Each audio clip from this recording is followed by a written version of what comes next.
pledge to the flag of the United States of America, to the republic for which it stands, one nation, under God, indivisible, with liberty and justice for all.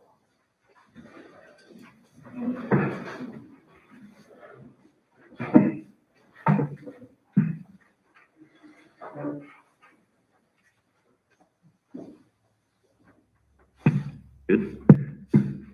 I guess the first thing I'll bring up is the bench for brick fields. I just wanted to get a motion from you guys whether you were going to allow that or not, and if you needed any more information. They have a vocation for it? Well, I think they would like it to be at the courthouse. That's where he played taps for all those years. And then if that's a problem, they thought maybe that log cabin down behind the library. I think he helped build that also.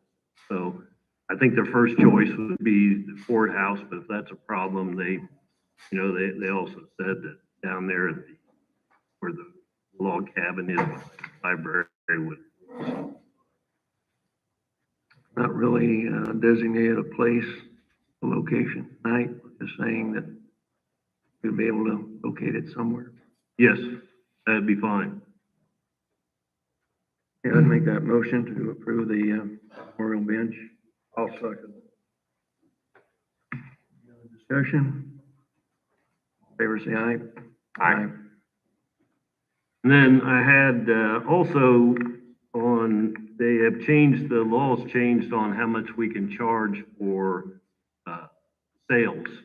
When we hold a sale, we get so much money, and that's went from 200 to 300. What we actually do is hire a company that does all that. They set up the sales, do all the paperwork for it.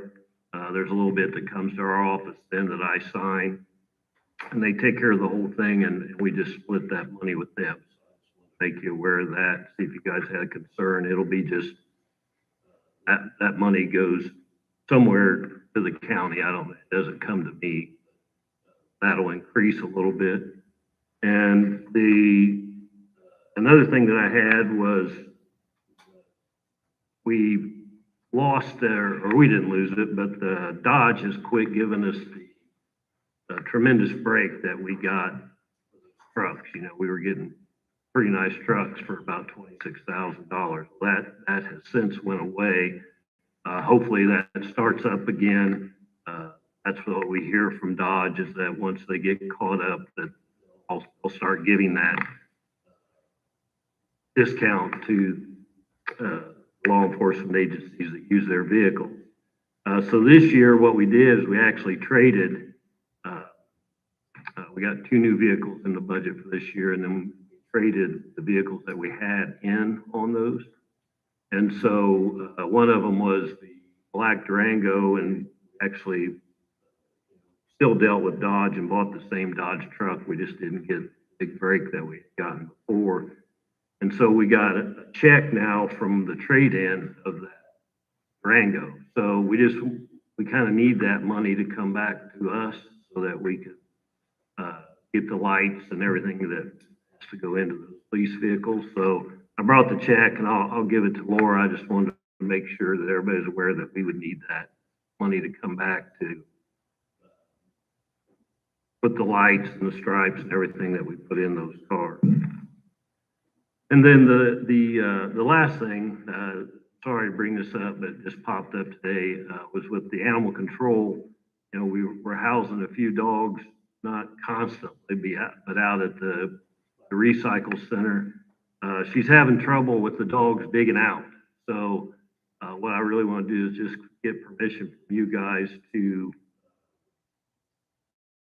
I'll have to talk to the council, but I think I can get their approval to spend some commissary money and to pour a cement slab on the inside where the dog kennels are and on the outside, so she won't have this problem of them digging out and escaping.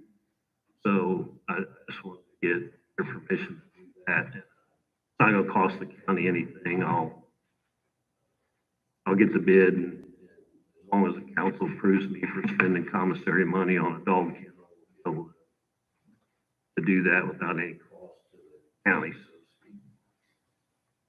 But just food for thought, Jeff, you might go over S&W and see if they've got any slabs that they poured.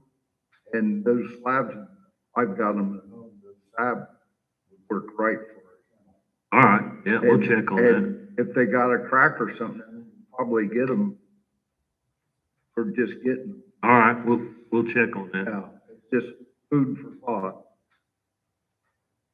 Is there any other brand name vehicle that supplies discounts? There isn't, Chuck. That was a beautiful deal while it lasted. And like I said, I think that it's, Chris talks to them more than I do, but, I think that their plan is to restart that. It's just, they're just so far behind that they can't afford to give us that kind of break. It's about $13,000 or $14,000 off a vehicle. Those are, I think they're like $43,000, $44,000 trucks, and we get them for 26. Kelly Sheriff Land got a note today that they had 100 police Chevy Tahoes ordered, and they cancel all 100 of them. So it's getting to be harder and harder to get these vehicles. Dodge told me they'll probably be coming back. The problem is with those old chips. There's a lot of orders right now. He foresees the police vehicles being discounted again. We just got to kind of wait till that comes through. So. Anything else for Jeff? Okay, thank you. All right, thank you, guys.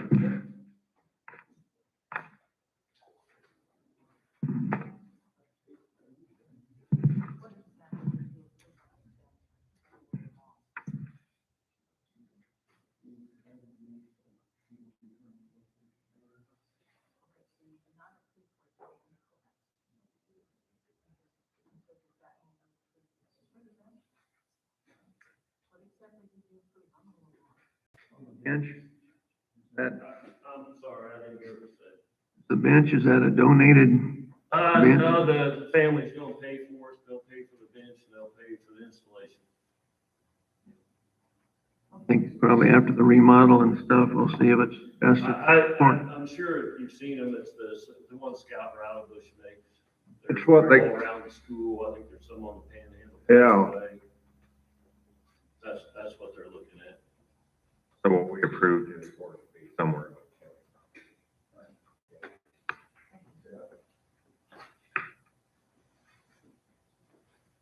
Nathan?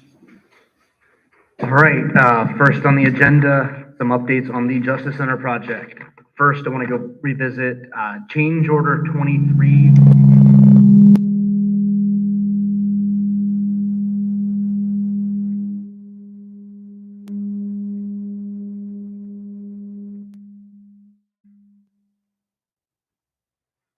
Which I had presented to you last month, expressing concerns about number of parts of it and what the total amount was. Following your instructions, I worked with Maurice to address those concerns. We worked with the architects and Ton and Blank have worked with some of their subcontractors. Combination of flexibility from both the architect and construction company, and a couple of cost savings that were on things that we ended up cutting out of the project. That offset a little bit. We were able to authorize the final change order number 13 at just a hair over $36,000.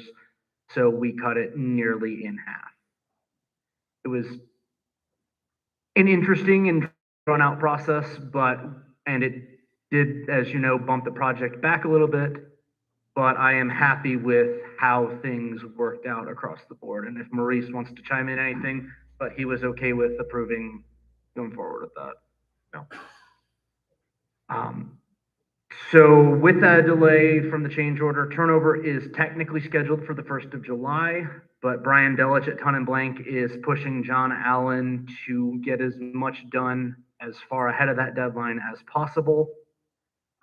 The architect Matt Ireton will be visiting town next Thursday to do the punch list walkthrough, and anything that needs to be addressed or corrected as a result of that walkthrough will be done the following.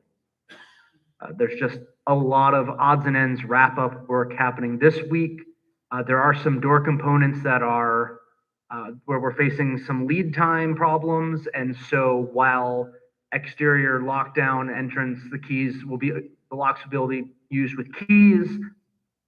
Badge or fob entry may be delayed a couple of weeks until those parts come in. There are a couple of last minute issues as we're nearing the finish line that we're working through with the jury box and with the ADA ramp in front of the building at the sidewalk. As you know, right now, the curb is pretty substantially higher than the street. Final paving is going to be part of the courthouse project, so we don't pay to pave the street and then tear half of it up again when we go through another construction project. But when the pavers are in this week to fill in the gravel parts in the cutout in the street, they're gonna have to make a few small touch-ups to make sure that we comply with code at those points. Not sure how much it's gonna cost us. We don't think a lot.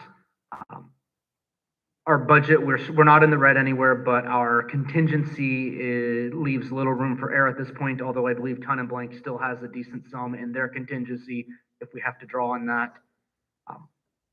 We obviously do not want to do this if we can avoid it, but I did get confirmation from outside counsel at Barnes and Thornburg that if worst comes to worst, we have about $30,000 to $35,000 flexibility out of the professional services line item in my budget that we can spend without incurring any penalties from the state for exceeding our controlled project amount. Between the little bit under the controlled project amount that the final bids were at, and the portion of what was in the bond that is the underwriter, it goes to the underwriter, we've got that flexibility. Hoping not to touch it, but if in the last 2 weeks, something like this has to be done, we're not gonna have any trouble covering those costs. The last thing on the construction project, as you know, Rowing has expressed some concerns with the Ethernet switch technology that we have in our facilities, and has recommended 3 new ones in addition to ones that they can repurpose. They sent quotations to me and to Laura today. They're in your packet. They are a cost of $26.25 each, or $78.75 in total. They've asked if we want them to get them in place before the circuit court and prosecutor's office move to the Justice Center next month. I am not comfortable confirming or second guessing their recommendation. Based on my limited research online, the pricing seems to be in the ballpark. I just need to know if you do want us to go ahead and tell them to do that, if you want to pay for that out of another line item, or if you want me to use the construction project's IT line item, which still has about $25,000. And that quote, like I said, is in your packet.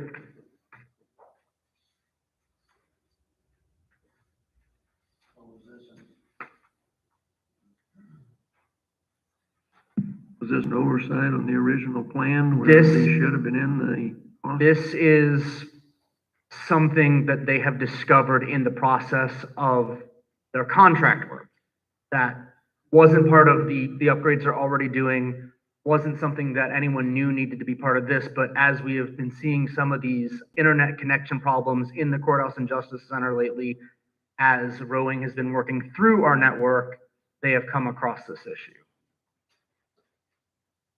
And believe that upgrading from the current grade of switches to this will alleviate the bottlenecks, the latency, the speed and connection issues that departments in these 2 buildings have been having. Been any type of test ran to make sure that, okay, we purchased these 3 things, but it's not the answer? That is beyond my expertise. I just know that the IT people say that this is what we need.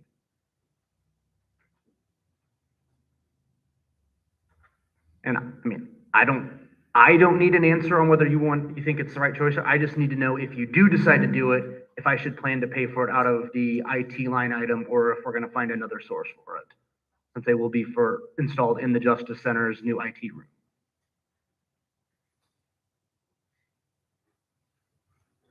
The IT line, that's in the construction. Good. I would think it would need to stay there. Well, I mean, it is when Ton and Blank put together the budget for me, they allocated X percentage for IT. So that's not what we're gonna owe to Ton and Blank or to the architects. That is specifically for when DeGroot moved the prosecutor's office, when we moved them back, when Willie's had to do things like that. That is just for construction-related IT costs. I know this has been a major issue and a headache for a lot of people, so. If they think it would work, then something we need to go with, Lois.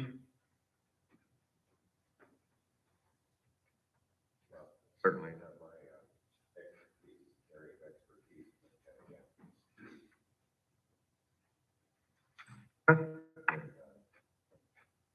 That's what Will has recommended. Not need to go. We can move forward with. Then very briefly on the other construction projects, architect has provided two options for courthouse floor plan programming, which I think you've all seen.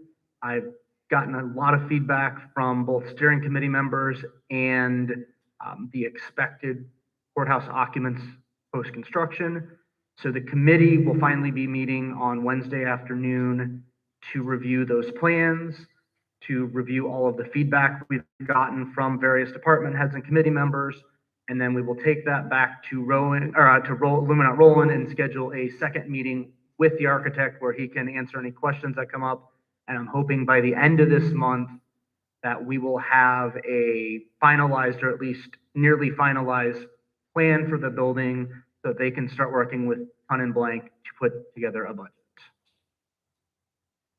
I've worked with the clerk on looking at some file scanning and storage options, and I know that other department heads are also looking at options that would best suit their office to see how much we can reduce on-site document retention while still being compliant with records retention laws. So that's an ongoing process. Out here, highway garage, last week, I forwarded the proposal I got from Illuminat to all of you and to Gary. Base cost is $22,000 for 2 phases, plus bringing in, if you want, probably Ton and Blank is who they recommend, have their recommendation, do an actual structural analysis of it. The architects will do the specs and plans required to solicit bids. The roofing contractor is recommended to be able to have a better expert opinion on some of the concerns Gary wants us to check out, whether there's any structural damage to the trusses from water infiltration over the years, that sort of thing. If Ton and Blank or whoever says that everything up there is fine, then it'll just be design work for tearing off the existing roof and replacing new. Cost could get a little bit more on the design end if Ton and Blank or whoever comes in and says that you need to replace half of your trusses because of water damage that is eventually going to cause your entire roof to collapse. That is, like I said, I emailed that out to you, but it is in your packet too. I need to know if I should go ahead and tell them to get working and work with Gary on figuring out what sort of additional he needs to request out of MVH, or how you do or don't want to proceed at this point.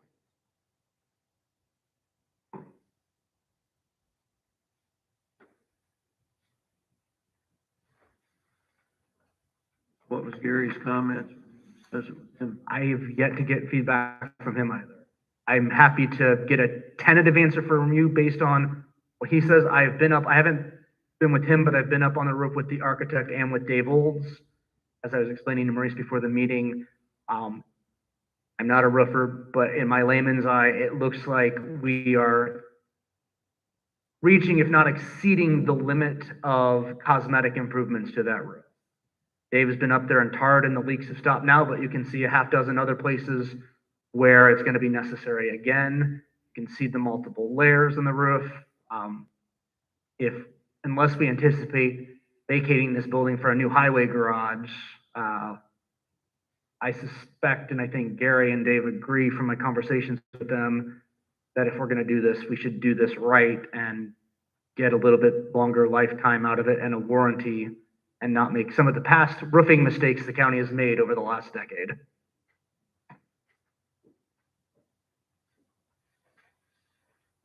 We have a motion to approve this, or do we have a motion to tentatively approve it with Gary's blessing? I'll make a motion to tentatively approve it on Gary's blessing. I would second that. Motion second, other discussion? All in favor, say aye. Aye. I'll get with Gary ASAP and I'll let you know how we proceed. And then they are underway working with the sheriff's department on some of the finer details they need to account for in planning the work release facility.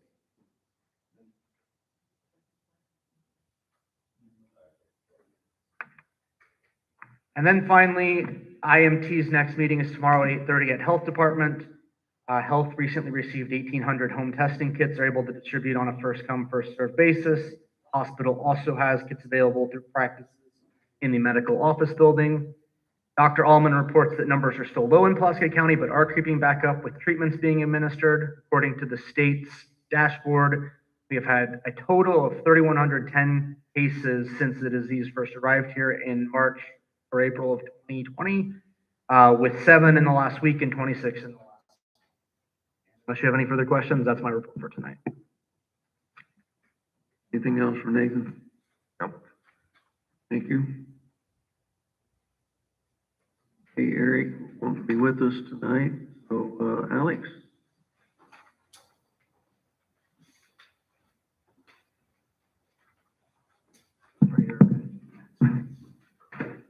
Good evening. In front of you guys, you should have a packet for our health insurance renewal. Based off our last conversation back in April with the committee that included the council, the commissioners, and also the auditor's office, we came up with a game plan, and now we have the numbers to review. On the first page, actually it's page 2 on the bottom, this is just a recap of what the health plans we have in place. Nothing has changed in the plans that we've put in place starting of last year. We have one high deductible health plan and one PPO plan. The way that we've incentivized employees to, or persuade them to maybe go the high deductible health plan, is by the county providing a bigger chunk of the cost. At this point, it's 85% is what we're paying towards the high deductible health plan, compared to the PPO is 70%. Those numbers fluctuate a tad just between employee only or a family plan, or employee spouse, or employee and children. So again, nothing has changed with the plan designs itself. Page 3 is just a recap of our most up-to-date claims history. So it goes through August through April. Last time we met, these claims that we showed in our quarterly meeting was all the way up through February. So we have 2 additional months. As you can see, 3/1 and 4/1, our total amount of claims have seen an increase. We are expecting these numbers to increase even further in May due to some high claimants. And with that being known, our goal was to try to get this renewal done as quickly as possible before these claims would hit onto our claims reporting list for the carrier. So now, since we are 9 months through, since August through April, we are at 65% loss ratio. Any questions about the claims?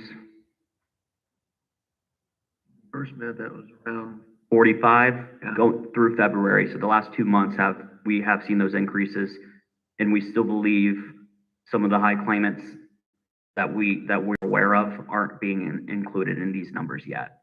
So those will hit in May.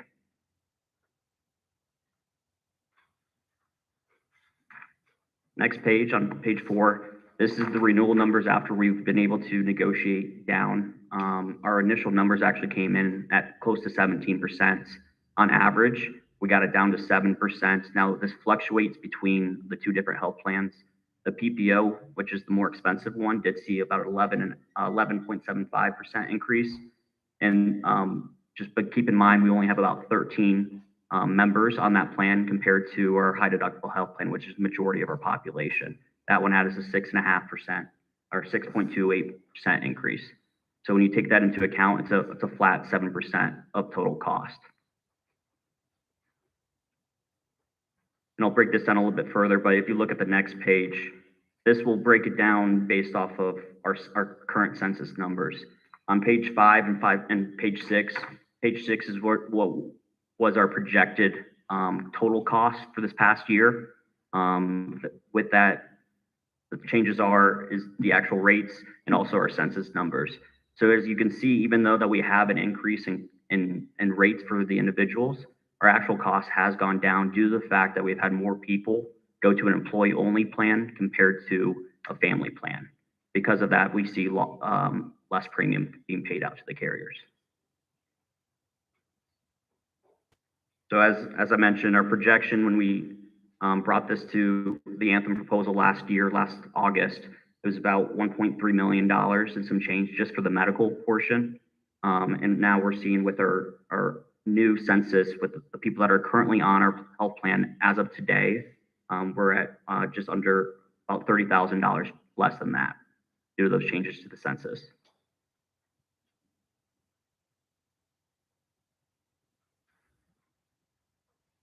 Any questions about those two graphs or those charts?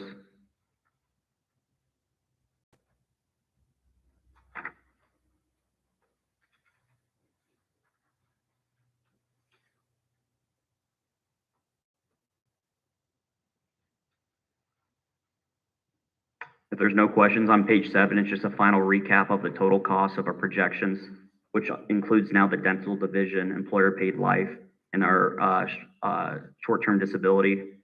Due to us changing to Anthem for the dental, vision, and life, those are actually on a rate guarantee for a couple years, so there's no changes in cost for those plans. The only thing that fluctuates again is our census throughout the year. If we have more people that are hired or people leave and go from a family plan to employee only, of course, that's the number that will fluctuate that total cost over the year.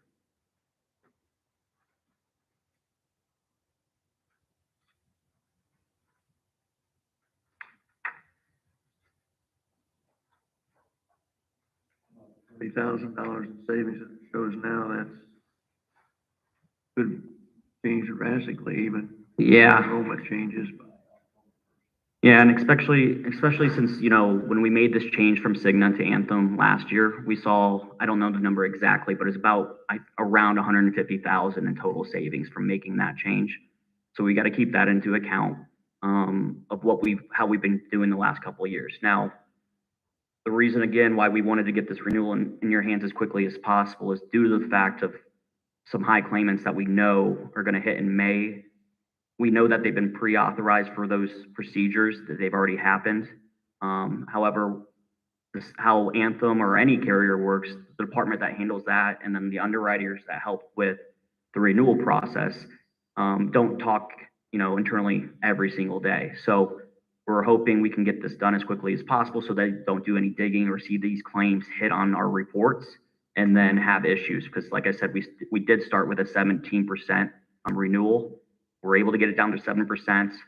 We don't want them to do any extra digging and then have to worry about these claims exceeding our loss ratio. We expect, to put it in perspective, our loss ratio go from what it is now at 65% to maybe go well above 100% due to a couple claims.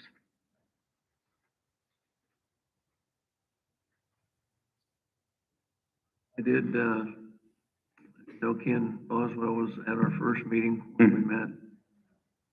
So I filled him in on the update last week. Was in agreement that probably need to move forward with it. So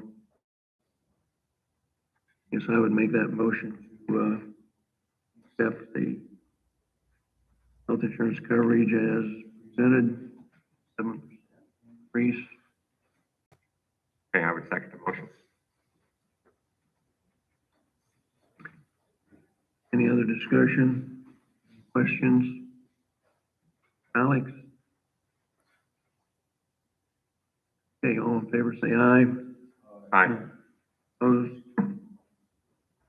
Perfect. Now I just have that same sheet in there, just needs to be signed. And then I brought a copy for you guys' records as well.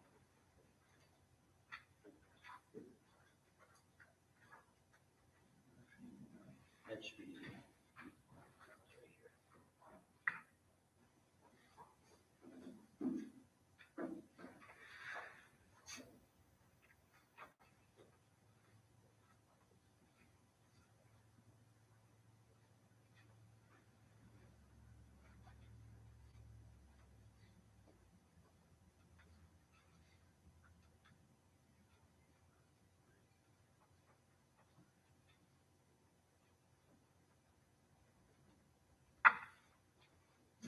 You.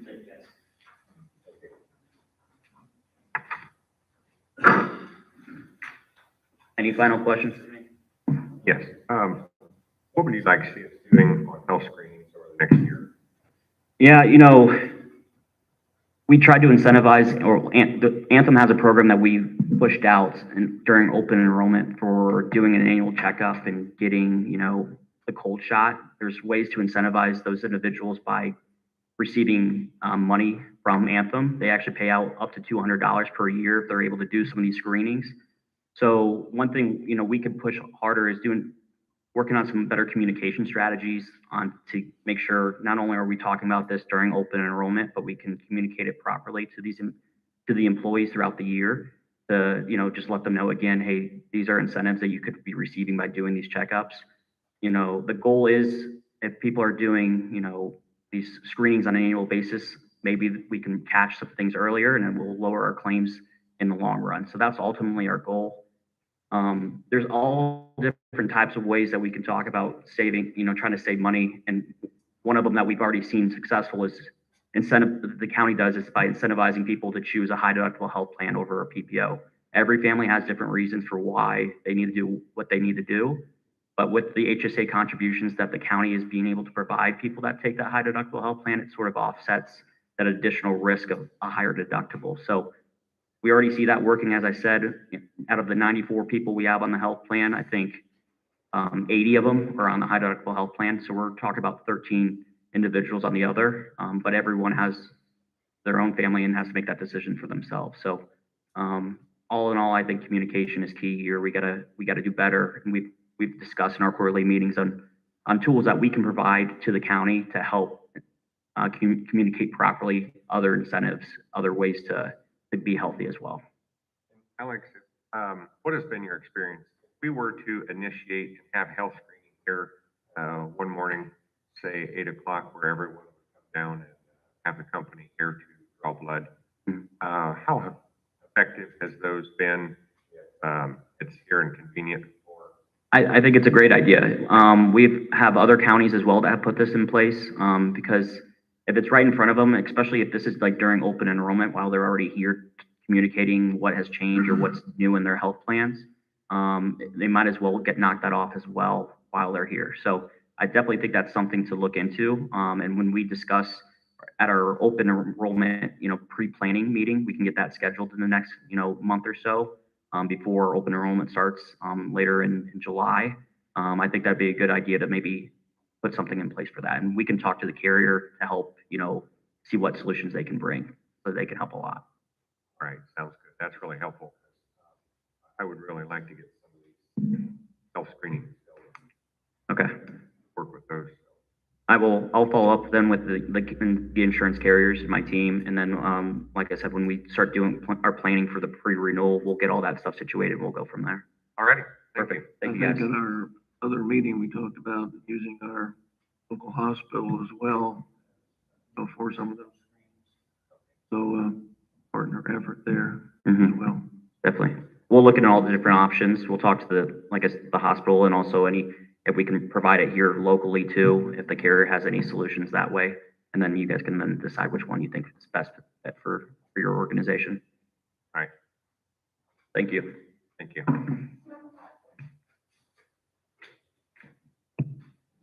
Okay, we're down to the approval and signing of claims at payroll number 11. Okay, I've looked at payroll and payroll number 11 and the claims, and I make a motion to approve as presented. Seconded, claims and payroll. Any other discussion? All in favor, say aye. Aye. Approval and signing of the May 16th regular commissioners meeting minutes. Okay, I've looked at those minutes, and I make a motion to approve as presented. Moved and seconded. Any other discussion? All in favor, say aye. Aye. We have a couple of appointments of Pulaski Memorial Hospital. Mike McKay, they recommend to replace Art Wietrich. Motion to accept Mike McKay as that representative.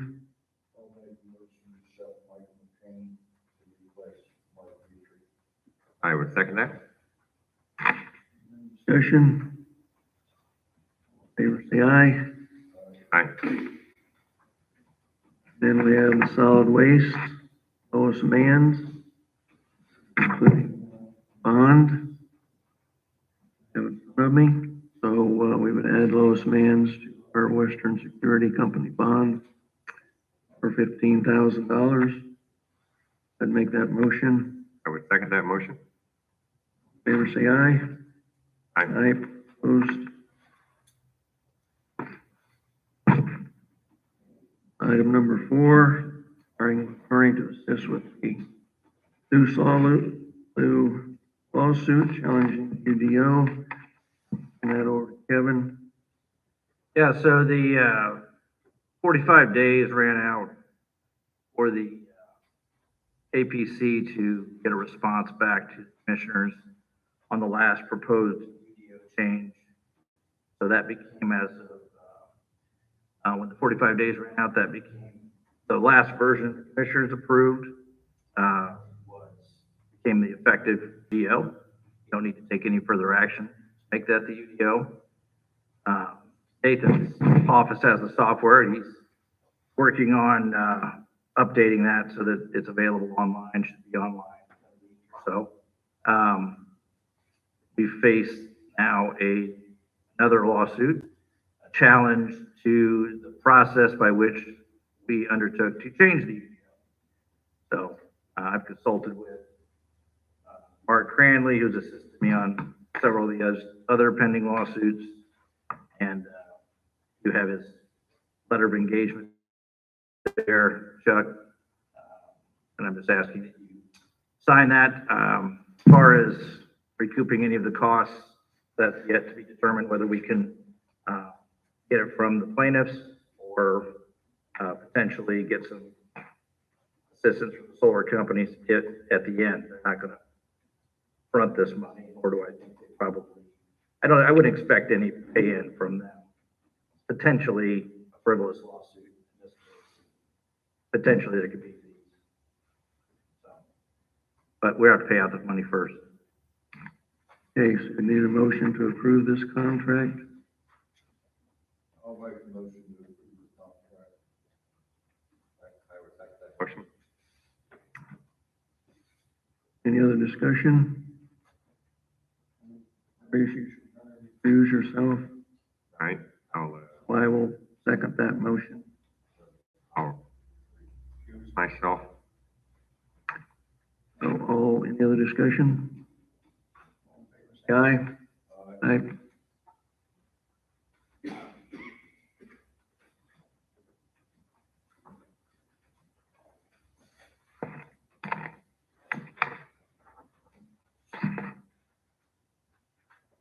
We have, discussion here, we just had a couple of, conference requests. John Haney in the coroner and deputy coroner conference. His daughter will be traveling with him. We would need a motion to approve that conference request. John B. I would make that motion. Any other discussion? Aye. Aye. Aye.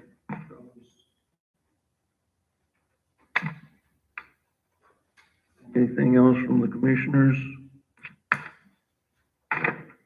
Public comment? Okay. Motion to adjourn. I make a motion to adjourn. Yeah, that quote from Rowan, if you technically approve that moving forward, you've already approved it. Nathan, are you going to approve that through Rowan? Yeah, I'll take care of it through the Approving. construction project budget.